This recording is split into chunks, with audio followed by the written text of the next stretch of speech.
Right now at noon, Joplin SWAT arrested 4 people as officers searched the home for drug weapons. We've got some mist, we've got some drizzle for some of us out there. I know you're thinking, well, where's that rain? I have the answer to that question in the first forecast coming up.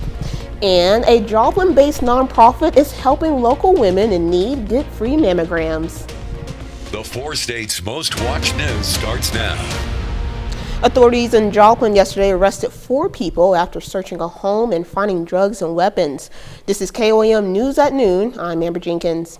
It happened just before 10 this morning at 3042 West 15th Street in Joplin. Joplin SWAT and the Ozark Drug Enforcement Team served a search warrant at the home. In addition to the drugs and firearms, they also recovered a stolen motorcycle. Authorities arrested 2 men and 2 women at the scene. A Cartersville, Missouri man is going to prison for intention to distribute methamphetamine. A judge has sentenced 44-year-old Cody Goucher to more than 15 years. According to court documents, Goucher's criminal history includes prior convictions for assault, property, and drug crimes. Well, it's not every day that police get a high-speed chase with a house. That's probably why this dashcam video released by the police department is getting so many views on social media. Police tried to pull over a pickup that was hauling a mobile home as it was weaving across the road, and the chase was on at about 30 miles an hour. When the driver tried to make a sharp turn, he went off the road and the police made an arrest. You can see the entire video along with police narration at KOAMnewsnow.com. Knoll, Missouri is dealing with some concerns regarding stray animals. While some residents and local rescue center say there has been an increase in the number of strays in the city since the Tyson plant closed, Knoll's Marshal Randy Wilson says his department hasn't noticed that. KOAM's Fernanda Silva has the story. Yeah, we've had 5 surrenders and 2 abandoned pregnant pit bulls who have since been in our care, given birth to 18 puppies. And that is excluding the amount of calls we get every day, back to back, of those that we cannot help because we simply have no kennels. Manager at Huckleberry Rescue, Reason Howerton, says they've been receiving an overwhelming number of calls. There last week, and we were going to pick up 2 Chihuahuas as an owner surrender. This woman not only had lost her job, but lost her home. And on that mission, we had encountered packs of dogs and cats just roaming the streets. According to her, this isn't something new to the area, but things have gotten worse since the Tyson plant closure. But Knoll's Marshal Randy Wilson says he hasn't noticed that. Wilson invited KOAM for a ride in the city. Well, I think I saw 3 cats. Other than that, there were a few dogs that was in their yards and they were pinned up or chained up. But as far as any running around, I didn't see it. As far as since Tyson's has left, I myself have not seen any more. We saw 4 or 5 maybe. But here's the problem, we can't tell you whether it's strays or not, because if they don't have a collar on it and somebody owns it, I can't say it's a stray. He said people should get a hold of them in case they see a stray. Wilson also says he has been working on the project of creating an animal pound in Knoll. However, according to him, this is a longer process that requires funding that they don't have available now. We don't have a property tax. All we do is go off of retail sales tax, so everything we do in the city is generated off of that, and we just right now don't have the funding for that. There are many individuals in Knoll who are very caring and are able to take some in, but it really needs help from the city, because it's a never-ending cycle.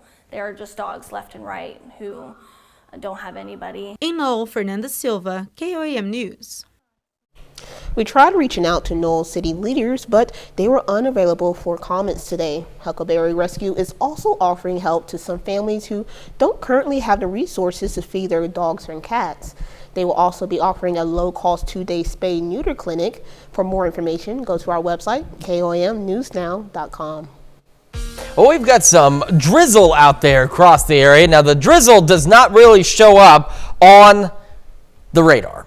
It's just not dense enough to be showing up on radar returns. So that's why right now it looks like there's really not much going on at all other than cloud cover increasing. But notice the brighter colors on the clouds. That's because the cloud cover is thickening and the cloud tops are reaching a little bit higher. So what are they obscuring? Down here, the showers, the thunderstorms are getting going. They're a little later than we wanted them to be, but they are on their way. They will be here this evening, and we will start getting some meaningful rainfall out there. Quick look at MoDOT cameras around the metro area. So we've got 7th in Rangeline, 7th in Garden Grove, 20th in Rangeline, and 32nd in Rangeline. That same wet, dreary view all across the board out there. And it's actually, this is our camera on the Cornell complex. You can see the haze out there in the distance. It's all actually leading to some visibility reductions, so you can see right where that drizzle is, as visibility's dropped to about 2.5 miles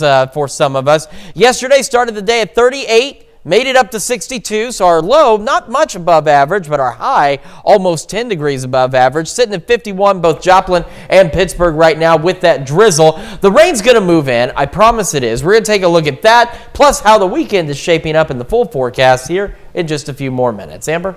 We need that rain. Thank We you, do. Chris. The annual Holiday Miracle Market is now underway in Joplin. The market raises funds for Joplin and Pittsburgh Children's Miracle Network Hospitals program.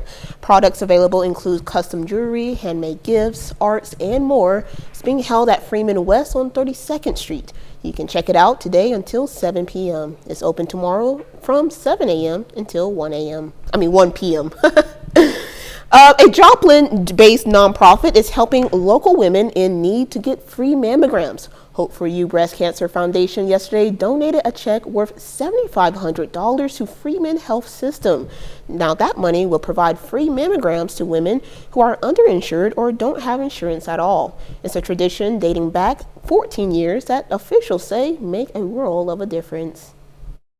It's a huge impact. We know what a difference early detection makes, and to allow these women to get those mammograms that they really need is life-saving.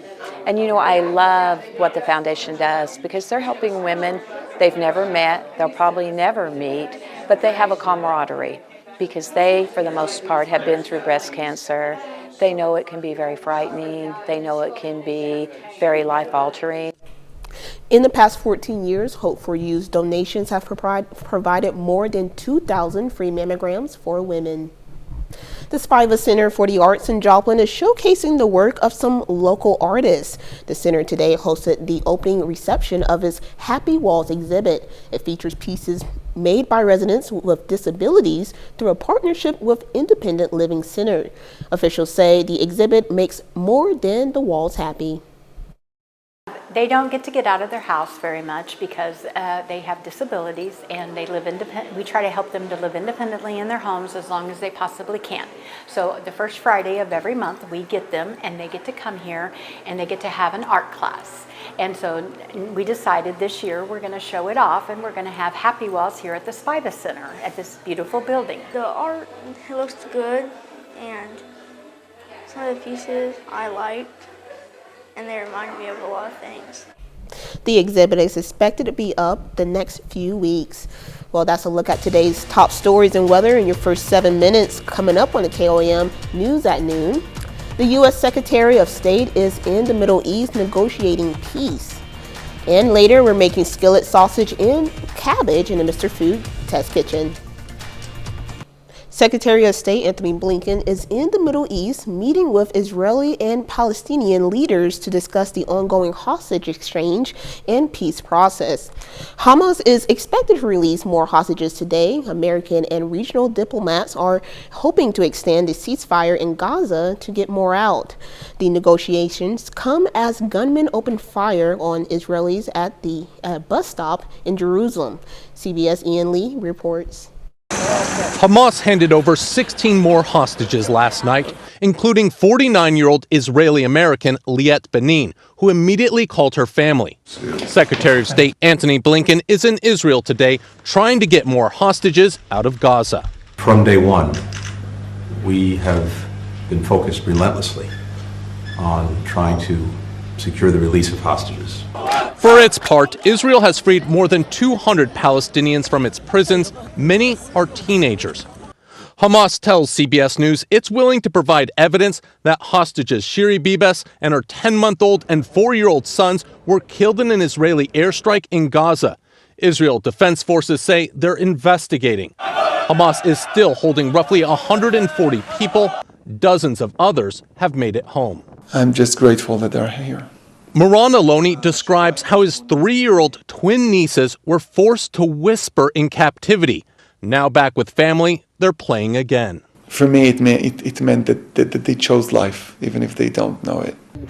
The pause in fighting means Palestinians can take stock of their lives, or what's left of them. About half the buildings in northern Gaza have been destroyed. And while the territory remains calm, Hamas claimed responsibility for a shooting at a Jerusalem bus stop this morning. 2 gunmen killed 3 people and injured several others before Israeli security forces shot and killed them. Ian Lee, CBS News, London. Officials with the World Food Program say conditions in Gaza remain catastrophic and the Palestinian population faces a high risk of famine. Well, still to come on KOAM News at Noon, Mr. Food. Have you ever noticed that as the weather gets cooler, we start to crave more and more comfort foods?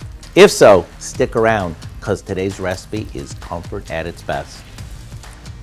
But first, we're talking about those incoming rain chances, and we're going to have a look at your weekend forecast when the KOAM News at Noon returns.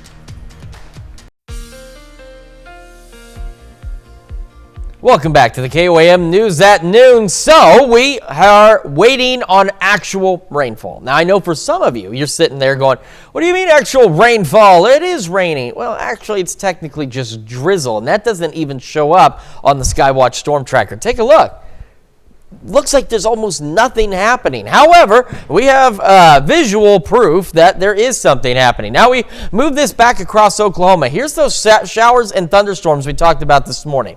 They're a little later than what we were thinking, but they are obviously still on their way. In fact, we have a fairly decent batch of some showers, a little heavier rain, getting ready to shift into our part of northeast Oklahoma, just riding just south of the Will Rogers Turnpike there. So that's going to make its way into our area.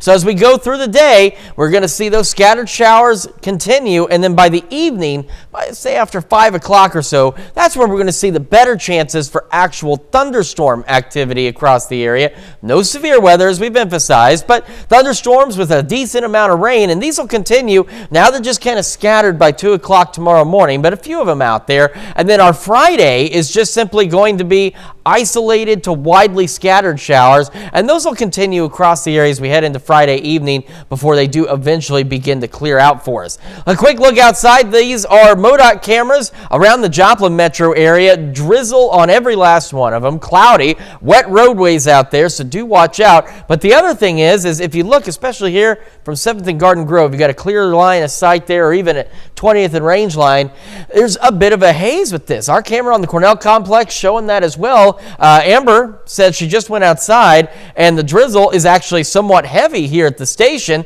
KDOT camera just south of Pittsburgh getting in on some of that drizzle and wet roadway action as well. And because of that, it's actually reduced visibilities almost right along the I-44 corridor at just to the north and south of it, down to about 2.5, 3 miles. Joplin reporting 3 miles. 51, we don't really have an icon for drizzle, so it shows as cloudy, but a good mist is falling out there. 51 in Pittsburgh, south breeze at 13. Quick look at temperatures around the area. Still not bad. 56 Chanute, Neodesha, Parsons. 53 Miami, 51 Neosho, Carthage, Anderson. So out to the west, where the clouds took a little longer to thicken up, managed to get just a little warmer out there. So for most of us, still highs in the low 50s, but out west, obviously, we're going to peak into the upper 50s. South breeze still gusting at 30. Scattered showers, thunderstorms eventually. Scattered thunderstorms and showers continue into the overnight hours as well. Back to the mid-40s. Southeast breeze gusting to 25. And then we'll have those isolated to widely scattered showers tomorrow. Otherwise cloudy, 50. West wind gusting around 20 miles an hour. Then we head into the weekend. We have mostly cloudy skies Saturday. A little clear on Sunday, but despite the clouds, temperatures quite nice as we go into the upper 50s, near 60, pushing 60 by Monday with sunny skies. We do cool down a bit for Wednesday, Tuesday and Wednesday, and even into Thursday, and then we'll warm back up just a pinch heading into next weekend. And something that I know will bring a smile to at least some folks' faces for sure, some additional rain chances toward the end of next week out there. So I know some folks are like, man, I'd like some time to plan, but at the same time, we all know how badly we need this rain, so whenever Yes. we can get it, we'll take it. Yes, definitely. I just went outside during the commercial break just to get some, fresh air. No studio air, just fresh air. And while I was out there, the drizzle was pretty heavy. It's incredible how heavy just a drizzle can be. When I came back inside, I already felt my hair expanding. You know how my hair reacts to the rain. Oh, yeah. By the end of the show, it's probably going to be a fro. So. But thank you, Chris, for keeping an eye on that. I know you're going to keep an eye if we're going to get some more rain, hopefully. Well, hopefully so. Stick around. We're making skillet sausage and cabbage in the Mr. Food Test Kitchen. We'll be right back. Today, we're making skillet sausage and cabbage in the Mr. Food Test Kitchen. Have you ever noticed that as the weather gets cooler, our tastes start to change? All of a sudden, we start craving soups and stews and one-pots that'll warm us up from the inside out. And when it's something that can come together in just minutes, all the better. So what do you say we whip up a fast favorite that delivers comfort in every bite? We start by sauteing some kielbasa or smoked sausage until it's browned. Once it is, we remove it to a plate. And in the same skillet, we saute some peppers and onions just long enough for them to get tender. At this point, we toss in some chopped cabbage and let it cook for a few more minutes.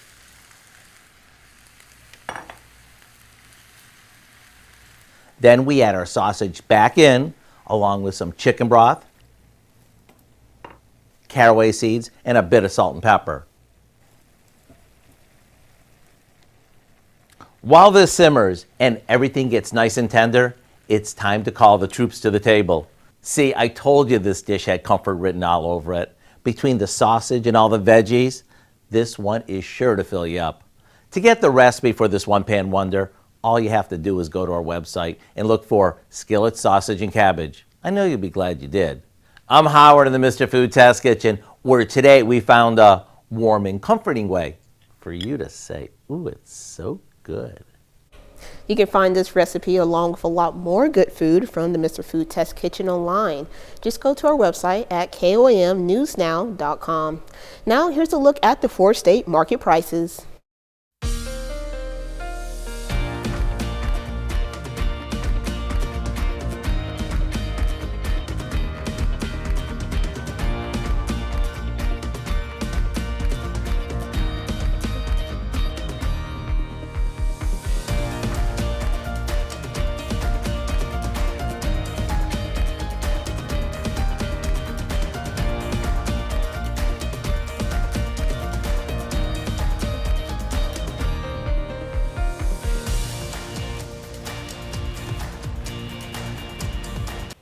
All right, showers and thunderstorms do begin to increase in coverage as we head into the afternoon and evening hours out there. Maybe a random shower too Friday, then we look pretty good for the weekend. Warmer temperatures all the way into Monday and a little cooler, but still sunny Tuesday and Wednesday. Yep, we need that rain. Yes, we do. What's going on at the 5 o'clock? A lot at 5. For starters, in Health Watch, the American Academy of Pediatrics is sounding the alarm on excessive noise that kids and teens are exposed to, warning that it might have permanent consequences. Plus, Kansas Works Employment Services discusses job trends around the holiday, and Pitt State and Kansas Bureau of Investigations partner on Regional Crime Center and Lab. Hope you'll join us for those stories. A lot more, of course, it's coming up today on KOAM News at 5. Nice. Well, that's it for now for KOAM News at Noon. Have a great rest of your day, 4 States.